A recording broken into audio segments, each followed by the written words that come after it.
quincena pasada tuvimos un tema cual le titulé "Y Dios estaba con José", o Jehová estaba con José, así es como el título dice, y Jehová estaba con José.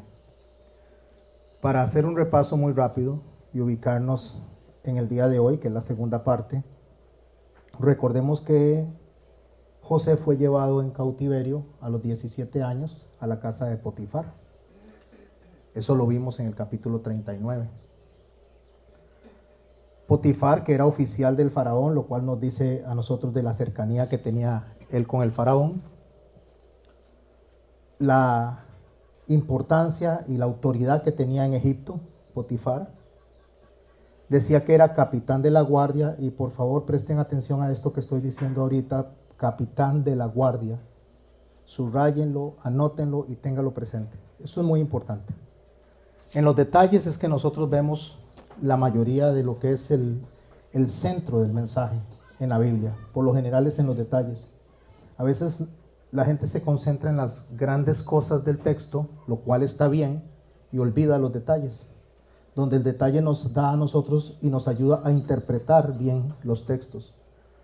Cuando él dice que él es capitán de la guardia, varón egipcio, dice que era una persona de suma importancia, y para ser varón egipcio, dentro de lo que es el entorno de la realeza en Egipto, tenían que ser eunucos.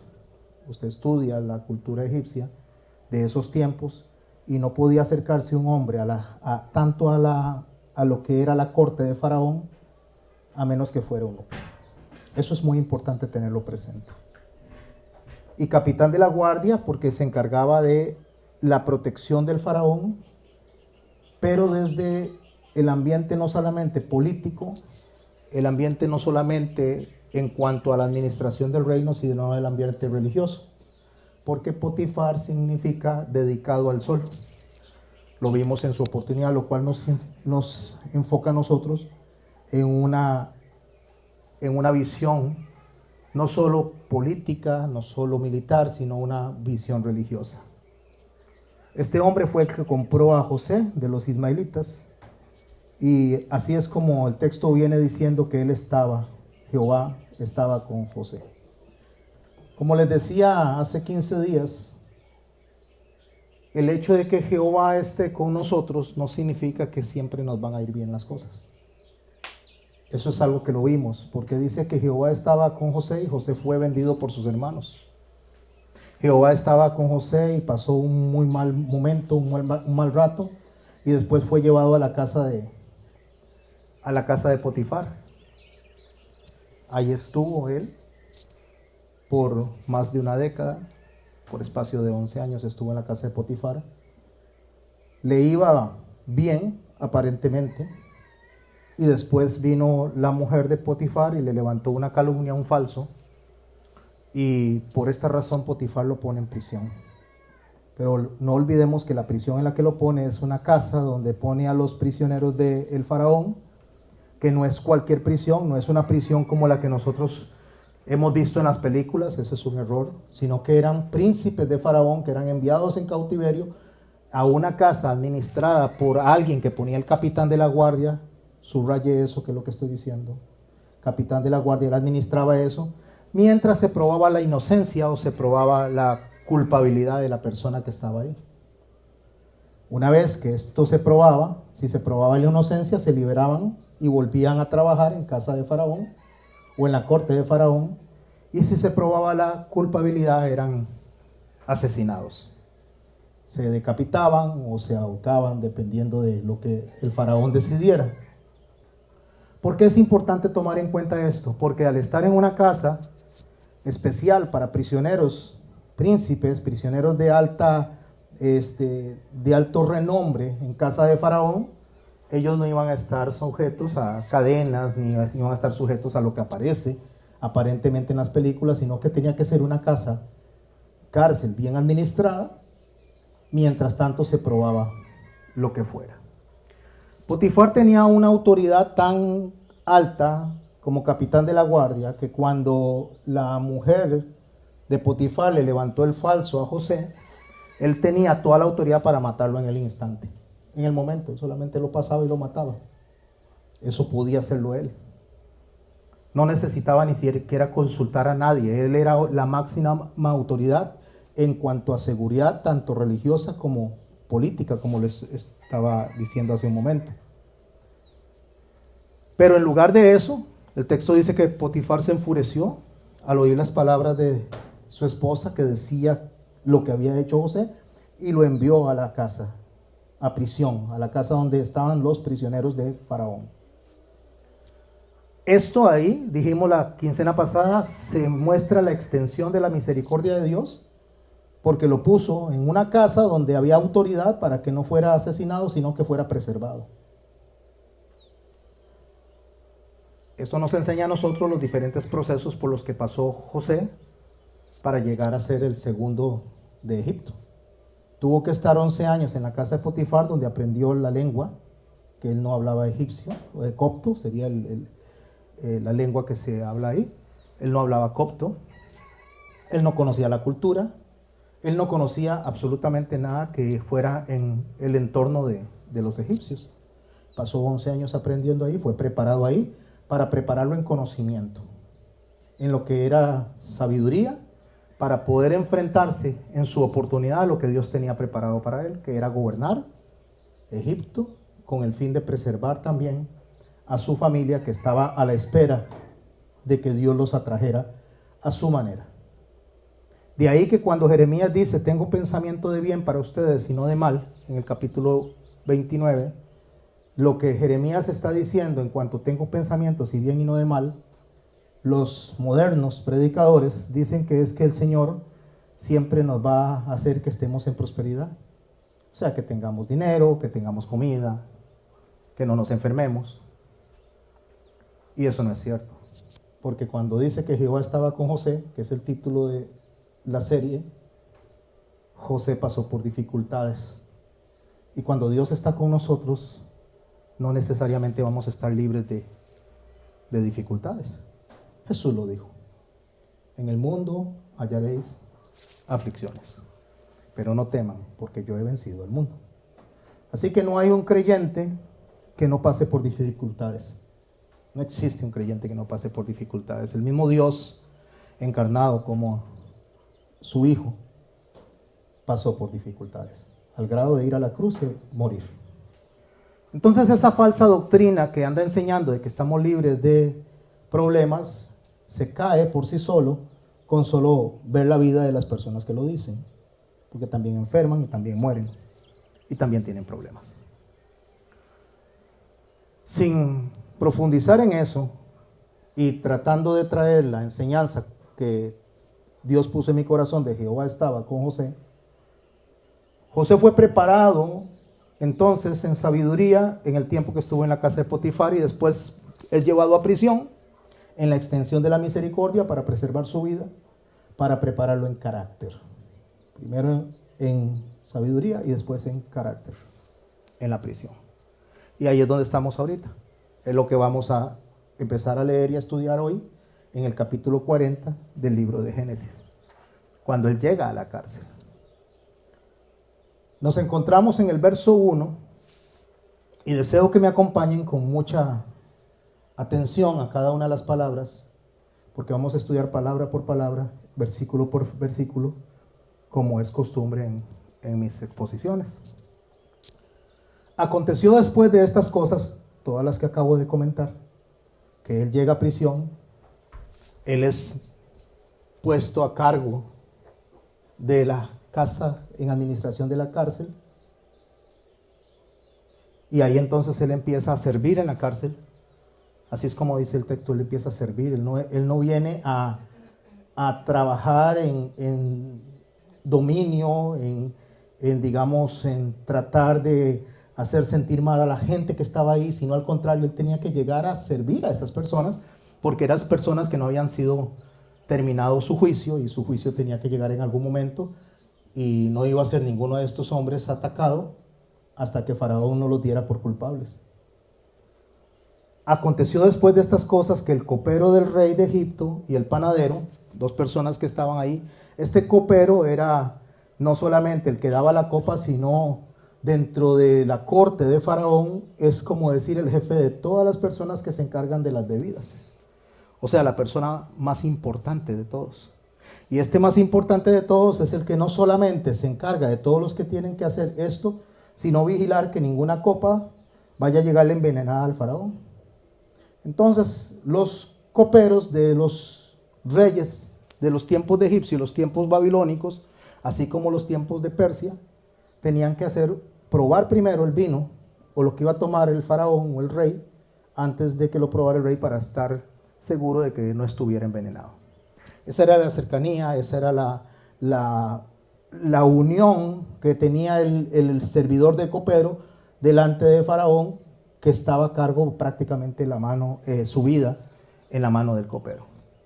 Entonces estos están presos, lo mismo que el panadero es el que se encargaba no solamente de hacer pan, sino de todo lo que tiene que ver con las comidas del faraón. Esto va más amplio que solamente hacer un bollo de pan.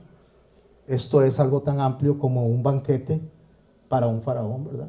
Entonces, estos dos, dice el texto, delinquieron contra su señor, el rey de Egipto. Delinquieron, él lo defraudaron. Aquí dice delinquieron porque a la hora de hacer la traducción, entonces se le pone una palabra que nota algo doloso. Pero básicamente cuando estudiamos el texto en origen, lo que dice es defraudaron al faraón. Lo defraudaron, ¿por qué? No lo sabemos, no lo dice el texto en ninguna parte. Solamente dice que lo defraudaron y estaban en una posición en la cárcel debido a eso. El texto en el verso 2 nos dice, y se enojó Faraón contra sus dos oficiales. Vea la importancia de notar las palabras oficiales. Personas de suma importancia, por lo tanto los manda a la prisión donde mete a los oficiales. Y en todo lado, mis hermanos y mis hermanas, usted puede estudiar incluso en las guerras mundiales, los oficiales no estaban en el mismo lugar donde estaban los demás reclusos. Siempre se les da un trato diferente. Porque a los oficiales se les puede sacar información. Pueden ser parte de la guerra de una manera pasiva en favor de quien los capturó. O pueden usarse de intercambio. Y cuando usted usa prisioneros de intercambio, no sé si vieron que hace poco cambió los Estados Unidos un prisionero que tenía con un prisionero que tenían los rusos. Hicieron un intercambio. ¿Por qué? Porque los tienen que tener bien, saludables y cuidados para poder negociar con ellos por alguna persona que capture el enemigo en la guerra. Bueno, estos dos oficiales estaban ahí en prisión porque el faraón se enojó contra el jefe de coperos, dice, y contra el jefe de los panaderos. En el verso 3 dice, y los puso en prisión, y escuchen lo que acabo de decir que mantuvieran presente, y los puso en prisión en la casa del capitán de la guardia. ¿Se ubican conmigo ahora? Entonces, ¿dónde los puso? En una casa administrada por Potifar. Potifar es el capitán de la guardia, donde José fue vendido, pasó 11 años ahí, bajo el conocimiento de este hombre, y este hombre, en lugar de matarlo, lo pone a administrar su cárcel. Porque él no le creyó a la esposa. Pero no podía ir en favor de José, porque la esposa es egipcia, y la cercanía que él tiene con Faraón, como hombre de seguridad, como hombre de importancia, como alta autoridad, se podía poner en riesgo si le creía a un esclavo antes que a una egipcia. Y mucho menos si el detalle del texto bíblico no nos dice quién era esta mujer. No nos dice, solamente nos dice que ella provocó, sedujo a José y éste la rechazó, pero no sabemos realmente esta mujer qué posición tenía para estar unida a un hombre como Potifar. Entonces este capitán de la guardia dice, pone justamente a José a cargo de estos hombres oficiales de Faraón que estaban condenados a pasar por un proceso judicial en el cual se probara su inocencia o su culpabilidad. Los puso en la prisión de la casa del capitán de la guardia, en la cárcel donde José estaba preso. Pero no olvidemos que José estaba en la administración. ¿Por qué? Porque Jehová estaba con José. En el verso 4 dice, y el capitán de la guardia, ya sabemos de quién está hablando, de Potifar, y el capitán de la guardia encargó de ellos a José. O sea, le dijo, José, hágase cargo de estos dos hombres. Es un hombre cercano a Faraón. Es un hombre que se puede decir que casi que es la mano derecha, por no decirlo así, de Faraón. Por lo tanto, eso de que José fue reconocido por Faraón hasta el momento en que lo llamaron, dista, porque en ese momento nos damos cuenta de que por boca de Potifar, Faraón pudo haber sabido de las habilidades de José en la casa de Potifar durante 11 años. Este hombre, en vez de matarlo, lo pone a cargo de la cárcel y le dice, hágase cargo de estos dos hombres. Así como él era de cercano como capitán de la guardia, él también conocía al jefe de los coperos y conocía al jefe de los panaderos. No estamos hablando de gente que no se conocía, es gente que él iba a procurar tratarlos bien, mientras tanto se probara su inocencia o su culpabilidad. Entonces le dice a José, hágase cargo de ellos. Y escucha lo que dice el texto. Y José les servía. ¿Por qué les servía? Porque eran príncipes de Egipto. Eran personas de una posición muy importante y que aún no se había determinado su destino. Tanto Potifar como José o cualquiera que mediara en esa cárcel no se iba a poner en riesgo de atacar a hombres que en alguna oportunidad iban a estar de nuevo en posición de ventaja contra ellos. Y estuvieron, dice, días en la prisión. Estuvieron días en la prisión. No dice años, sino días. Mientras se dilucidaba lo que había acontecido. Y ambos, el copero y el panadero del rey de Egipto, que estaban arrestados en prisión, tuvieron un sueño.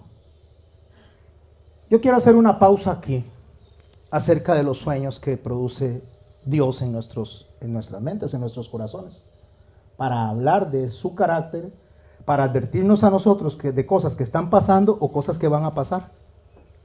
Eso se dio antes en el Antiguo Testamento y eso se da ahora según la profecía de Joel.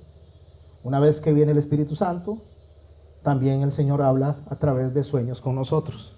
Eso es una realidad, hay gente que no lo acepta, pero es una verdad bíblica.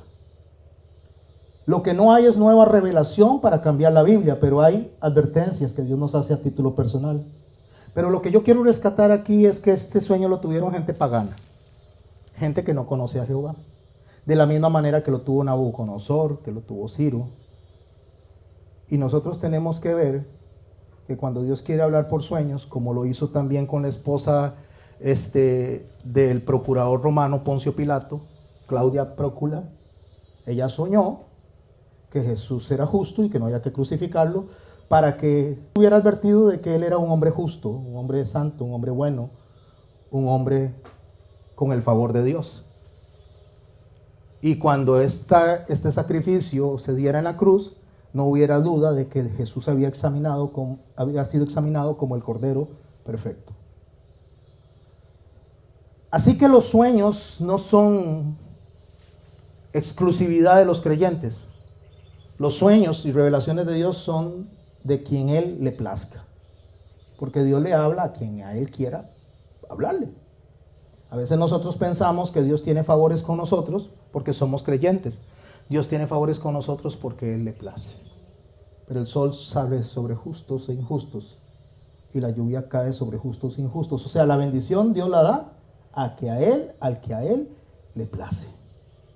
No es nosotros vamos a estar en prosperidad porque somos hijos de Dios. Vamos a estar en prosperidad cuando a Dios le plazca. Pero también los no creyentes están en prosperidad cuando a Dios le place. La diferencia es dónde está el corazón de nosotros. Si está en Dios o está en el mundo.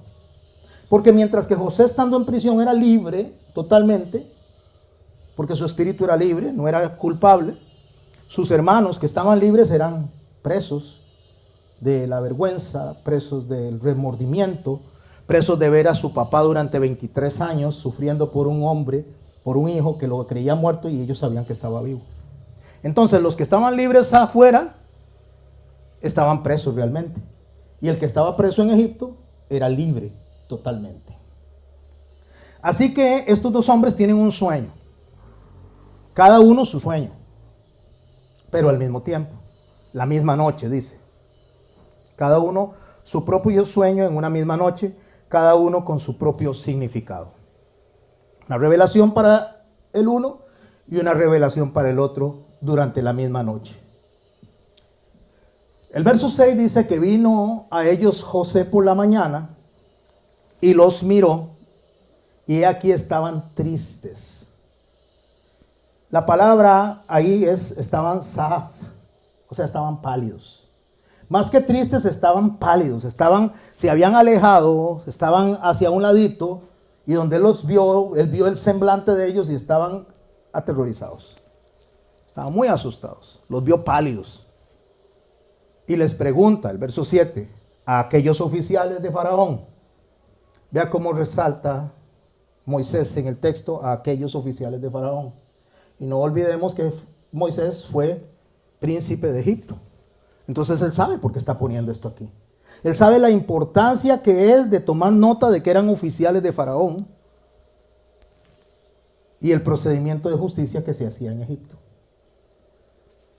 Y él le preguntó, hablando de José, a aquellos oficiales de Faraón que estaban con él en la prisión de la casa de su señor. ¿Cuál casa? La casa de Potifar, o sea, la administración de Potifar.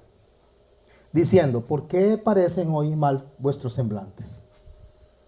O sea, le está diciendo, ¿por qué ustedes son Rahpanim? Es lo que está escrito ahí. ¿Por qué sus rostros están aparte? ¿Por qué están ustedes pálidos? ¿Por qué los veo alejados? ¿Por qué los veo como que están tristes?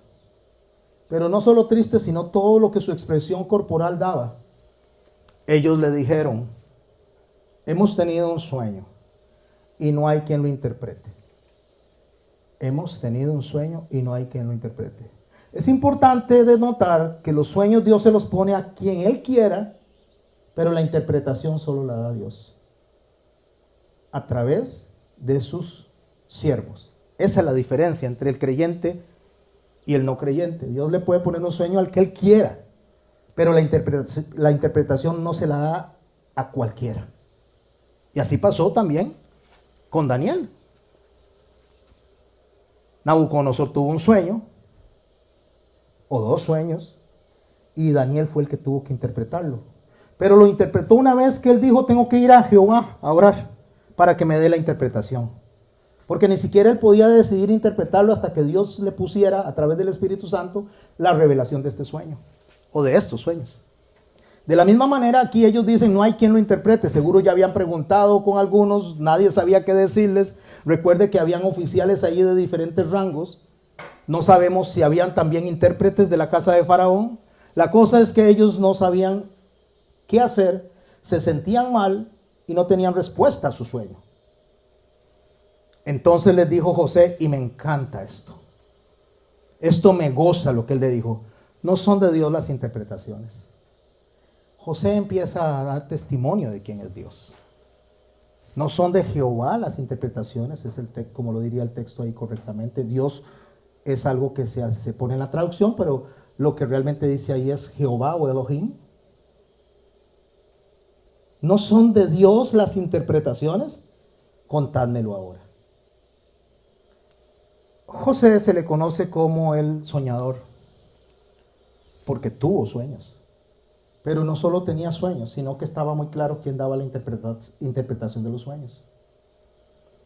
Así llegamos al verso 9, donde estos hombres pálidos, tristes, apartados de los demás, sin saber qué hacer, deciden contarle a José los sueños. El de cada uno en la misma noche, con diferente interpretación, porque para cada uno había un mensaje. Entonces el jefe de los coperos contó su sueño a José y le dijo, yo soñaba que veía una vid. Una vid es un plantío de hay uvas, y él eso era lo que estaba viendo, delante la vid, las uvas. Delante de mí, y en la vid 3 sarmientos, 3 ramitas que salían de la vid, que produce las uvas. Y ella como que brotaba, dice, y arrojaba su flor, viniendo a madurar sus racimos de uvas. Y que la copa de Faraón estaba en mi mano.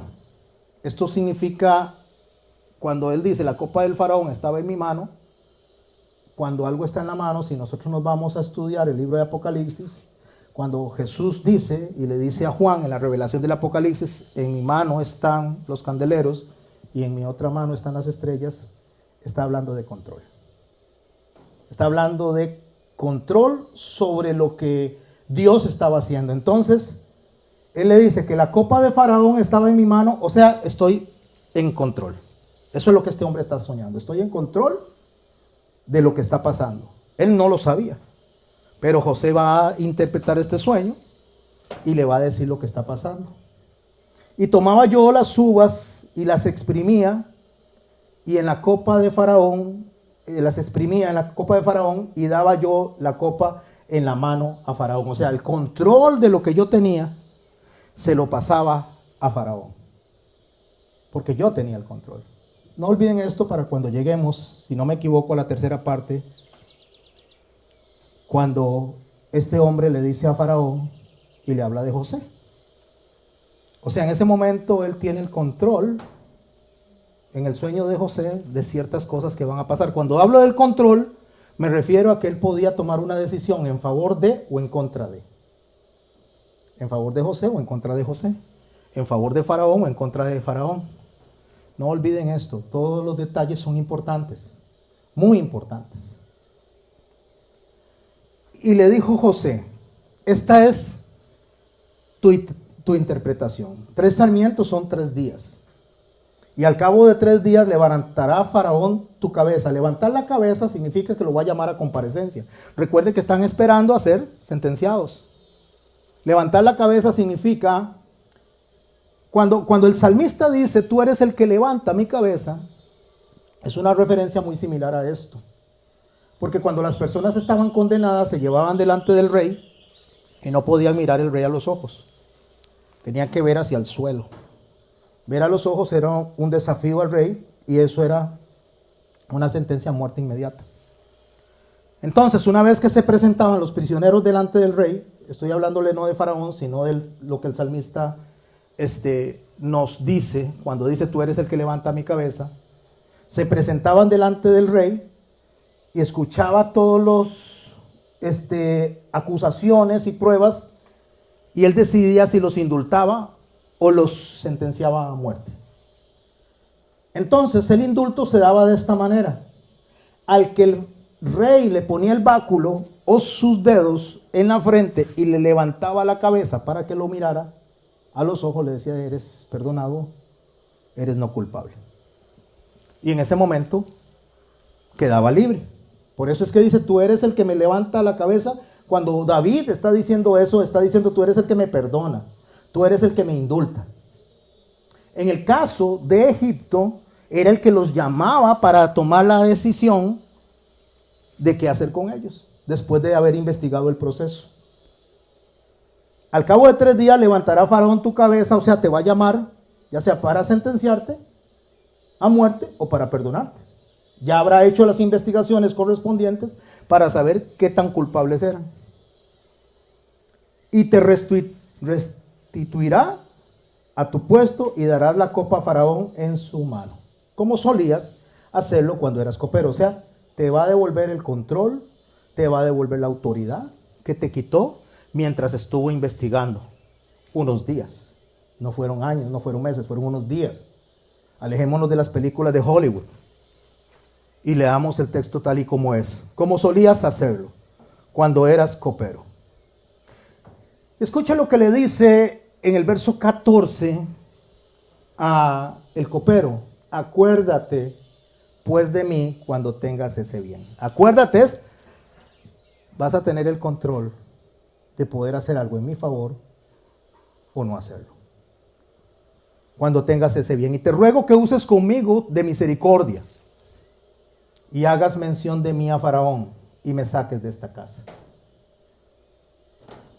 Porque fui hurtado, o sea, fui robado de la tierra de los hebreos, y tampoco he hecho aquí porque me pusiesen en la cárcel. O sea, tampoco soy culpable de lo que estoy pagando ahorita en la cárcel. O sea, soy inocente tanto cuando mis hermanos me vendieron, y soy inocente también cuando me trajeron a esta cárcel. Y él está hablando con el copero.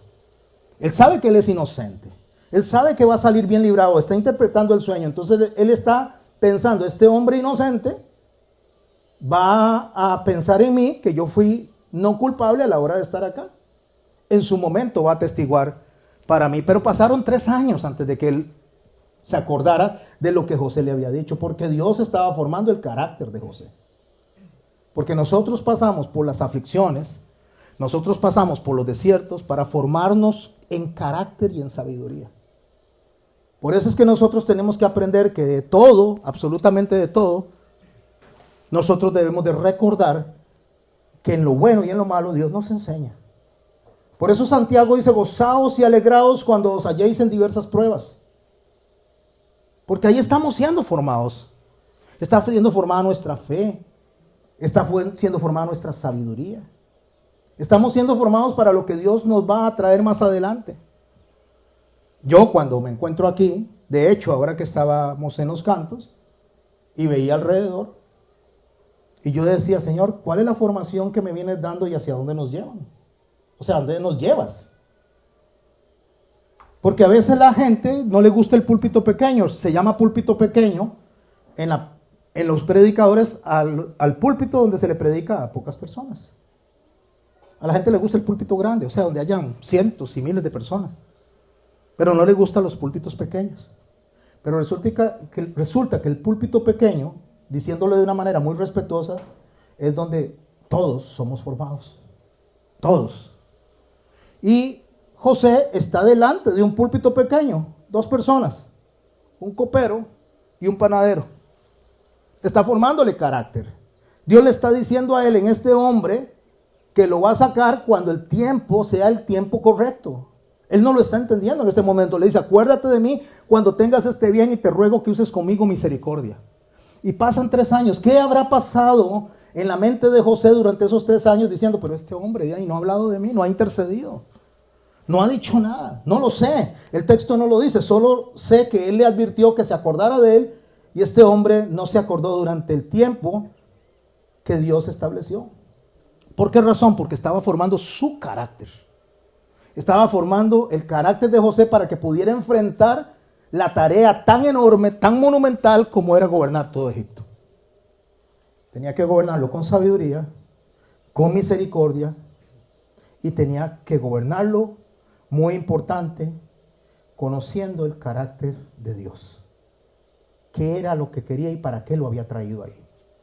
Porque lo había traído para preservar a un pueblo y no era Egipto, sino para preservar a su pueblo, el pueblo de Jehová. Porque fui hurtado de la tierra de los hebreos y tampoco he hecho aquí por qué me pusiesen en la cárcel. Verso 16, estamos en Génesis 40, no lo olvidemos. Viendo el jefe de los panaderos que había interpretado para bien, claro, qué bien lo que le dijo, se puso muy contento. La interpretación es que te van a restituir dentro de 3 días. Te van a restituir en tu puesto, vas a estar bien, vas a volver a servir como servías antes. Vas a estar al lado de Faraón. Ya no vas a estar en este lugar y mucho menos vas a estar en una sentencia de muerte. Claro, el jefe de panaderos, donde ve esto, que había interpretado para bien, dijo a José, viene muy contento. También yo soñé, dice. También yo soñé. Ha pecado, dice Chaini. También yo soñé. Veía 3 canastillos blancos sobre mi cabeza. Claro, a este le dijeron 3 sarmientos, son 3 días, 3 canastillos, son 3 días. Buenísimo. Sarmientos él porque era el copero y entonces tiene que ver con las uvas, tiene que ver todo lo que tiene que ver alrededor del vino. A mí canastitas porque soy panadero. Entonces, claro, deben ser 3 días. Y el canastillo más alto, en el canastillo más alto había toda clase de manjares de pastelería para Faraón. Hasta aquí el sueño está maravilloso, dice. Claro. Me va a poner hasta en una posición excelente. Y las aves las comían las frutas pues del canastillo sobre mi cabeza. Mire, aquí es donde nosotros tenemos que ver los detalles.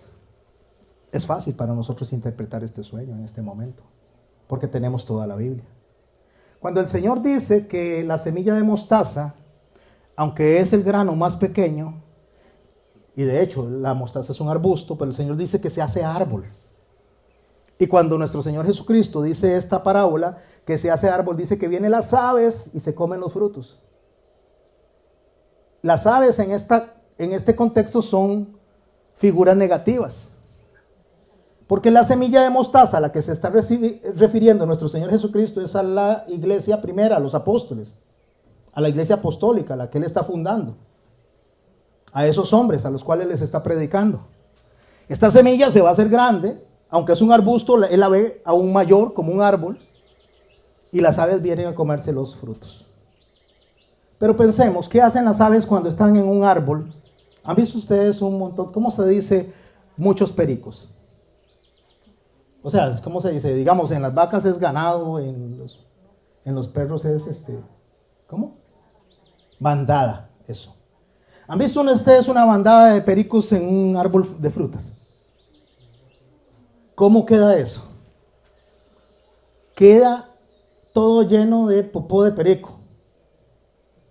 Se comen todo, lo picotean, lo arruinan, hacen un ruidal, un escándalo y después se van. Entonces, en la figura en la cual está refiriéndose nuestro Señor Jesucristo, es que la semilla de mostaza que se refiere a la iglesia apostólica, que de hecho la mostaza es un arbusto, como digo, Él la ve como un árbol, porque más que un arbusto se hace árbol para que hayan frutos, pero vienen los que se involucran, se meten, conocidos como cizaña, dentro de la iglesia, a aprovecharse de los frutos de la iglesia, solo hacen ruido, se la pasan quejando, esto no me gusta cómo canta Cheney, no me gustan las canciones que canta, no me gusta la camisa de Johnny, el pastor que va está muy guapo, no lo podemos soportar, y así empiezan las quejas, ¿verdad? Quejas tras quejas tras quejas. ¿Por qué se ríe? Cheney no está dudando de mí. Queja tras queja, o sea, la gente se queja, hace bulla. Aparte de que hace bulla y hace ruido, hacen popó. O sea, hacen daño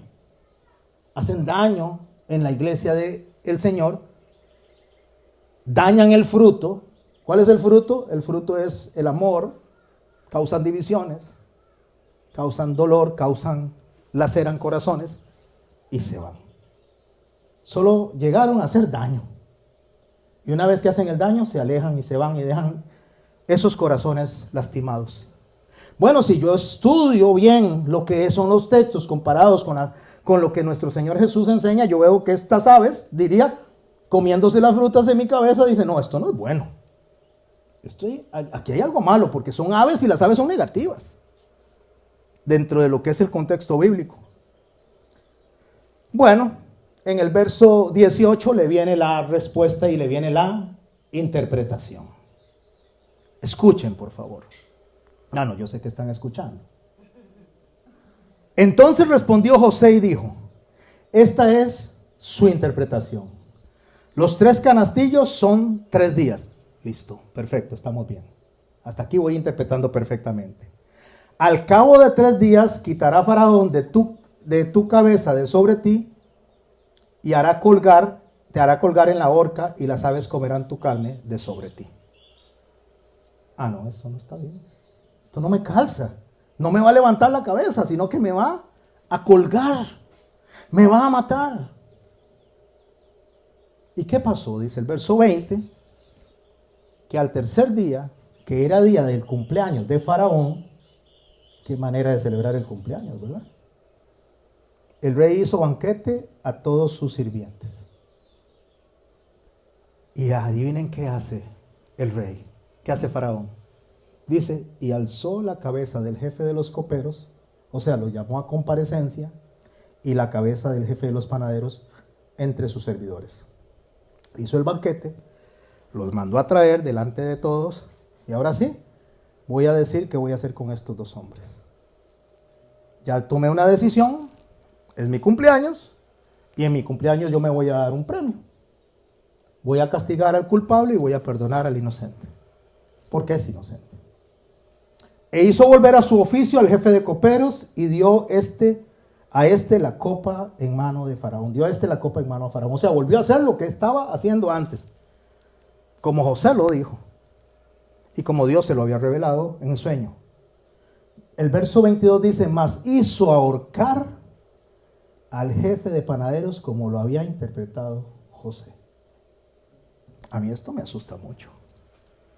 Yo le digo que llegara a decirle a que José me interprete un sueño, ay, ay, ay, ¿verdad? ¿Cómo sería?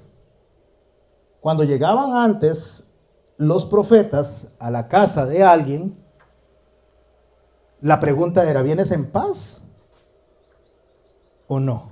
Así llegó Samuel a la casa de Isaí y le pregunta, ¿vienes en paz? Sí, vengo en paz. Porque si venía con una profecía de Dios de condenación, sabían que eso se iba a cumplir. Entonces, donde un profeta se acercaba, les temblaban los pies a ellos. ¿Qué va a interpretar, verdad? Bueno, así interpretó José y así fue como se cumplió porque Dios dio la revelación. El verso 23 dice así, y el jefe de los coperos no se acordó de José, sino que le olvidó. Y ya les comenté, José entra en una espera que quién sabe cuántas cosas pasaron por su mente.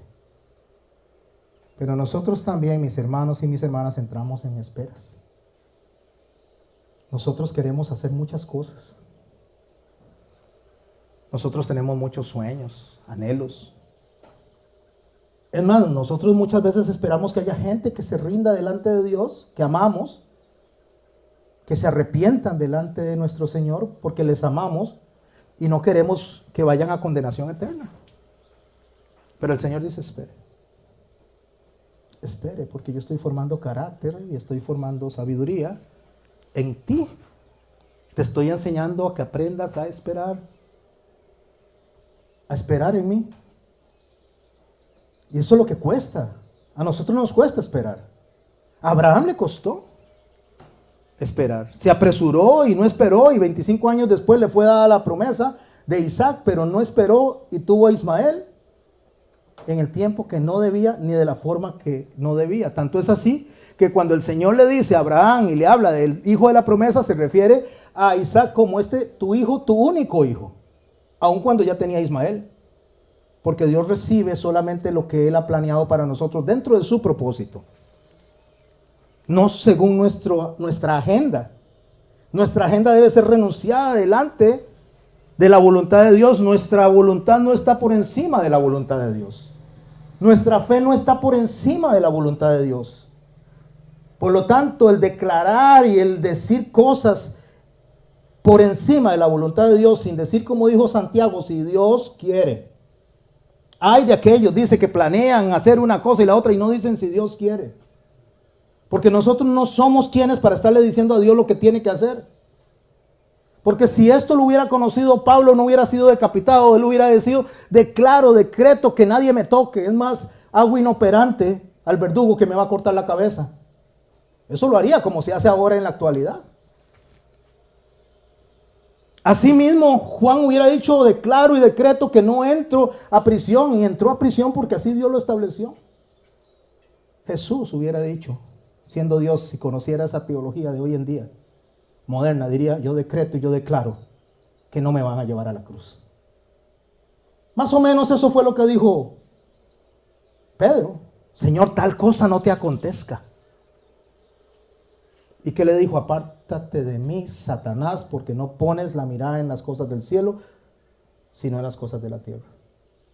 Porque usted y yo podemos pedirle a Dios nuestros deseos, pero la palabra última la tiene Dios. Él dice sí o no. Porque sí es una respuesta, pero no también es una respuesta. Porque cuando Dios dice no, es no. Pero también podría decir todavía no. O sea, espere. El copero se olvidó de José. Se olvidó de lo que le había dicho y tenía que esperar. Pero en 3 años podía haber dicho, ahora sí, voy a quedar por siempre aquí preso. No voy a salir, era la única oportunidad que tenía. Le pude interpretar el sueño a este hombre, era el único testigo de mi inocencia. Era el único testigo de que yo soy una persona que Dios le permite interpretar sueños y no se acordó de mí. Pero él tenía que esperar. Estaba siendo formado su carácter. Mi hermano y mi hermana, usted y yo, ¿en qué área nos está formando Dios? ¿En qué carácter que tenemos que esperar? Nos gustaría a nosotros que simple y sencillamente mañana digamos que todo lo tenemos resuelto porque nosotros declaramos que todo esté resuelto y mañana amanece resuelto y así no va a ser. Podría ser, si Dios quiere. Y si no, como dijeron Sadrach, Mesach y Abednego, cuando el rey le dijo que tenían que postrarse delante de él, él le dijo que si no se postraban iban a ir al horno de fuego. Y ellos le dijeron, Señor, el Dios al que servimos nos puede librar de esto. Y si no, no nos postraremos delante de ti. Nosotros tenemos que aprender, mi hermano y mi hermana, a escuchar él, y si no. Usted y yo podemos desear muchas cosas, y si no, entonces dejamos de adorar a Dios. Entonces caemos en ¿qué? En depresión, caemos en la inconsciencia de reclamarle a Dios y decirle por qué a este sí y a este no. O sea, a envidiar incluso la prosperidad de los impíos. ¿O no hacemos eso muchas veces? Vemos prosperar a los impíos y decimos, ¿y por qué él sí, si él no te ama y yo que te amo no tengo lo que él tiene? Hay gente que anhela hasta ser narcotraficante, ¿sabían? Hay jóvenes que anhelan ser narcotraficantes. Ven las películas y se llenan de ilusiones porque tienen carros enormes, porque tienen botes, porque tienen... y quieren eso. Pero eso no es la voluntad de Dios para nuestras vidas. Decía mi abuelo que cuando usted come arroz come arroz y frijoles en la casa, erupte arroz con pollo en la calle, ¿verdad? O sea, que usted, la gente lo vea bien afuera. El problema es que nosotros, los creyentes, aunque me estoy involucrando, lo estoy hablando de manera general, el problema es que nosotros los creyentes tenemos una dificultad y salimos a llorarle a los de afuera. Salimos a llorar y llorar y llorar y decirle a los de afuera es que estoy mal, es que tengo este problema y aquí y allá. Y entonces, ¿cuál es el Dios al cual predicamos? ¿Cuál es el Dios al cual decimos que todo lo puede y que está bajo el control de todo? No es simple y sencillamente escuchar la voz de Dios y saber esperar. Saber esperar el tiempo en el cual Él nos va a sacar de esta aflicción si quiere. ¿Y qué es lo peor que nos puede pasar? Morirnos. Y si morimos, ¿qué dice Pablo? Para mí el vivir es Cristo y el morir, ganancia. Entonces, aún la muerte que nos llegara antes de resolver el problema es ganancia para un creyente. Porque Pablo lo dice de esta forma, sabemos que los que aman a Dios, todas las cosas les ayudan para bien. ¿Quién sabe eso? Que todo nos ayuda para bien. ¿Tienes un problema? Eso te va a ayudar para bien. Está formando carácter. ¿Estás enfermo? Eso va a ayudar para bien. Está formando carácter. Tienes que enfrentar la persecución y el desaire de muchas personas, el menosprecio de muchas personas. Eso forma carácter. ¿Sabe que el Señor Jesucristo fue rechazado por su propia familia al principio? Y eso Él lo enseñó de esta manera. No hay profeta en su propia tierra. ¿Por qué? Porque nosotros tenemos que formar o ser formados en carácter. Y muchas veces nosotros tenemos anhelos de hacer muchas cosas, deseos de salir adelante, muchas cosas, y Dios dice, espere. Bueno, a el copero se le olvidó. Se le olvidó lo que José le había dicho. Así terminamos el capítulo 40. Y vamos a dejar, parece un bestseller esto, ¿verdad? Y vamos a dejar para dentro de 15 días el capítulo 41 de lo que pasa alrededor de la historia de José, al cual dice el texto, Jehová estaba con José. Pero pensemos, antes de cerrar la charla de hoy, estaba con José y todavía sigue en prisión. Todavía está en prisión. ¿Tienes algo delante de Dios que traer? ¿Cuál es la prisión en la cual estás esperando todavía? ¿Cuál es la prisión que te sostiene y te dice hay que estar aquí hasta que Dios quiera? Pues lo que le voy a decir, mi hermano y mi hermana, es que Dios no ha perdido el control ni lo perderá nunca. Dios sabe lo que está haciendo y lo que está formando en nosotros para poder llevarnos al propósito para el cual Él nos trajo a este mundo. ¿Para qué nacimos nosotros?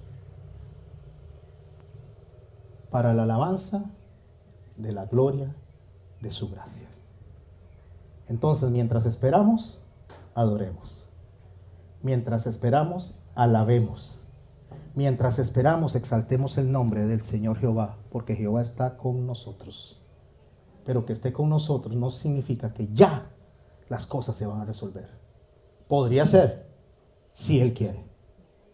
Y si no, mientras tanto, ¿qué vamos a hacer? A adorar y alabar a nuestro Señor.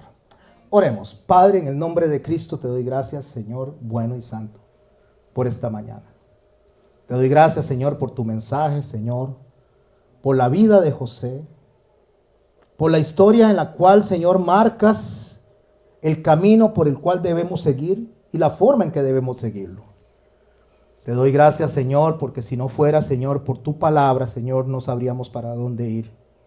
Pero bendito Dios, bendito eres Santo, bendito Señor Jesucristo y bendito Espíritu Santo, que nuestro hermano Pedro lo dijo, solo en ti podemos hallar palabras de vida. Gracias, Señor, por esto. Ayúdanos a esperar, ayúdanos, oh Dios Todopoderoso, a confiar, a dejar de lado, Señor, nuestros anhelos, no porque sean malos, sino porque debemos de esperar cuáles son tus deseos primero. Ayúdanos a rogarte, Señor, en paciencia y siempre buscando, Señor, tu gloria. Que te glorifiques, Señor, en mi salud como en mi enfermedad. Que seas glorificado, Señor, en la abundancia como en la escasez. Que seas, Señor, glorificado en mis tiempos buenos como en los malos. Que seas glorificado en todo tiempo, porque tú eres Dios. Y tú eres el Rey, el Señor, merecedor de toda gloria. En el nombre de nuestro Señor Jesucristo, a través, Señor, del entendimiento y poder del Espíritu Santo, exaltamos tu nombre, oh Padre y Rey, Señor Jehová, Señor Dios Todopoderoso. Amén.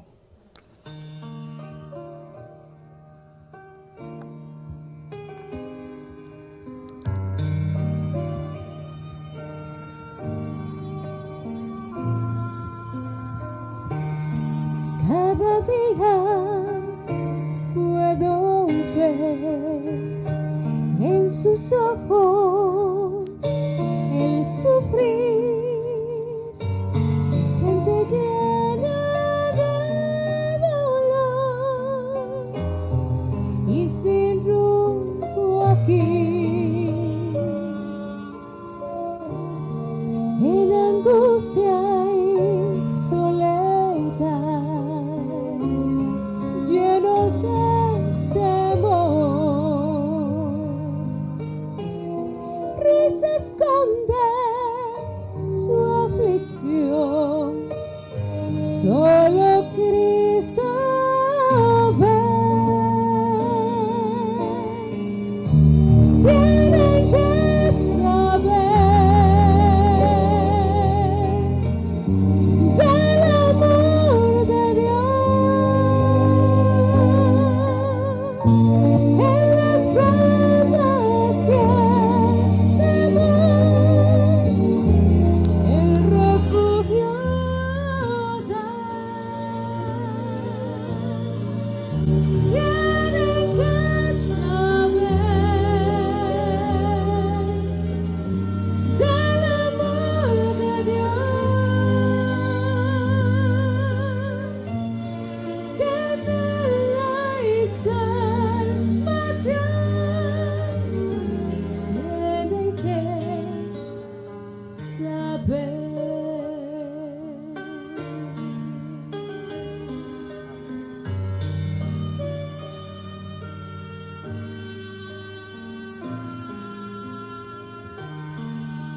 nos llama a brillar